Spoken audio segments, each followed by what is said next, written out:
En Barcelona existe un sistema público de alquiler de bicicletas. Nunca lo había habido hasta que entró en funcionamiento un día del año 2007.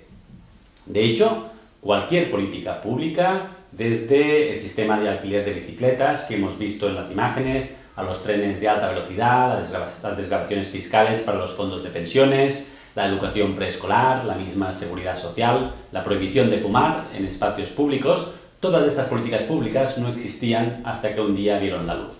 ¿Por qué? ¿De dónde salen las políticas públicas? ¿Qué determina su nacimiento en determinados momentos y lugares? A contestar o intentar contestar estas preguntas se dedican quienes estudian el proceso de formación de las políticas públicas.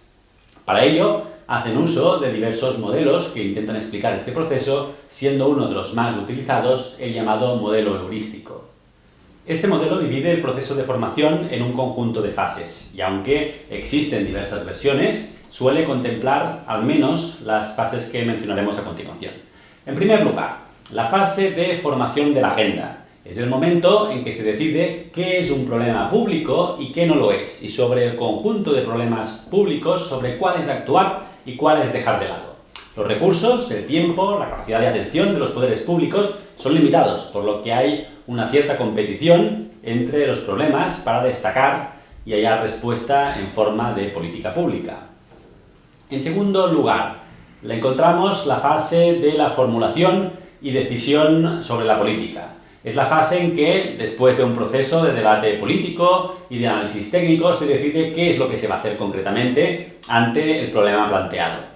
Son decisiones que normalmente quienes las toman son los políticos, ya sea en su rol de legisladores, en el Congreso o en el Parlamento, o de miembros del Gobierno, y que se concretan en leyes, reglamentos, decisiones ejecutivas o asignaciones presupuestarias, por ejemplo.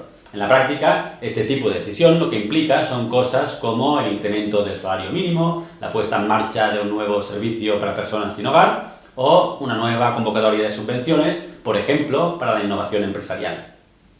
En tercer lugar, está lo que se llama la fase de implementación.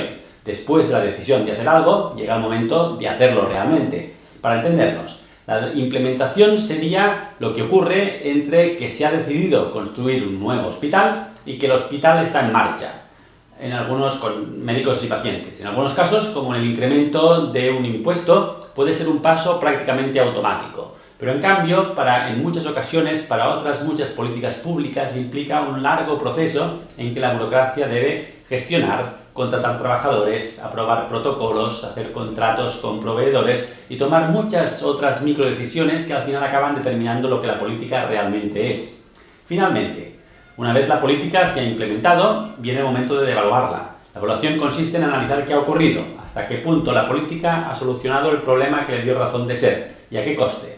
¿Funciona? ¿Para quién funciona? ¿En qué contexto funciona? ¿Hay alternativas mejores para tratar el mismo problema? El resultado de la evaluación debería mejorar la base de conocimiento, tanto sobre el problema como sobre la propia política pública, y activar una especie de círculo virtuoso de mejora continua sobre la base de este conocimiento. Visto así, parece todo bastante lógico, ¿verdad? Responde al mismo esquema que cualquier acción humana que tenga un propósito. Por ejemplo, decidimos dónde queremos ir de vacaciones, decidimos cómo vamos a ir a este lugar, vamos y luego quizás nos miramos las fotos y pensamos si ha valido la pena y qué lecciones hemos aprendido para el próximo verano. Pero lo cierto es que las cosas no son del todo así. Este modelo ha sido y es criticado por describir mal el proceso de formación de las políticas públicas. Demasiado simple, demasiado lineal, excesivamente racionalista. Se supone que el político detecta ciertos problemas, impone ciertos objetivos, decide cómo acometerlos con la ayuda de los técnicos, toma una decisión, luego la burocracia implementa la solución adoptada y en principio a todos los ciudadanos nos parece bien. Pero las cosas realmente no son siempre así. Para empezar, el origen de muchas políticas públicas no está en un problema, sino en otra política pública. A menudo el proceso se describe mejor como una evolución en forma de adendas, reformas, cambios de orientación, que como un proceso genuinamente nuevo de creación de una política pública. Y si uno quiere ir a buscar el problema original que motivó la primera versión de la política, tiene que remontarse a un periodo muy lejano.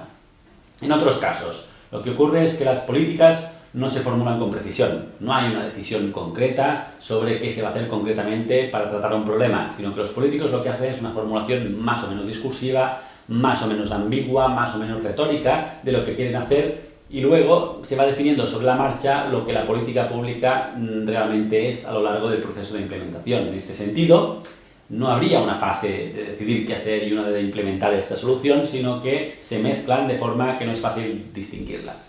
A veces lo que ocurre, y esto lo veremos a lo largo del curso, es que no hay un problema buscando una solución, sino lo que hay más bien es una solución buscando un problema, o personas o instituciones que ya existen buscando algo que hacer que justifique su existencia. Otras veces la política se inicia con el objetivo de hacer frente a un problema, pero el problema y los objetivos van cambiando con el paso del tiempo. Es el caso, por ejemplo, de la educación preescolar, que empezó como una política para facilitar la conciliación y ha tendido a convertirse en una política educativa a medida que se le otorga un papel más relevante a la estimulación del desarrollo cognitivo en los primeros años de la vida del niño. A veces lo que ocurre es que la política no se plantea como un instrumento para solucionar un problema, sino más bien para acomodar las distintas demandas y problemas de distintos actores que están en conflicto. Y el objetivo es más bien encontrar una cierta paz y equilibrio entre todos ellos que solucionar un problema concreto. En síntesis, el proceso es mucho más desordenado de lo que el modelo nos deja entender. Sin embargo, el modelo pervive en los libros como una simplificación útil. Por algo se le llama heurístico. Y también se le llama, de hecho, el modelo del libro de texto, por cuanto ayuda a dividir un proceso complejo en fases, lo que facilita su comprensión y análisis. Y por este motivo nosotros lo vamos a utilizar para estructurar este curso, teniendo siempre en cuenta que es un buen modelo para facilitar la comprensión y, en cambio, un mal modelo para describir lo que realmente ocurre. Y recordaremos, de todas maneras, que por mucho que el modelo tenga una apariencia un poco tecnocrática, en el sentido que hay problema, solución, aplicación de la solución, evaluación, todas las fases, desde la definición del problema a la formación de la agenda, pasando por el momento de decisión, la implementación e incluso la evaluación de la política, que se supone que es una tarea muy analítica, tienen un componente político muy importante, puesto que en todas ellas aparecen personas y organizaciones con intereses y objetivos diversos, intentando influir, intentando presionar, negociar, para de alguna manera llevar el agua a su molino. De hecho, a lo largo del curso comprobaremos que si uno quiere mantenerse muy racionalista en el estudio de las políticas públicas, puede llegar a desesperarse.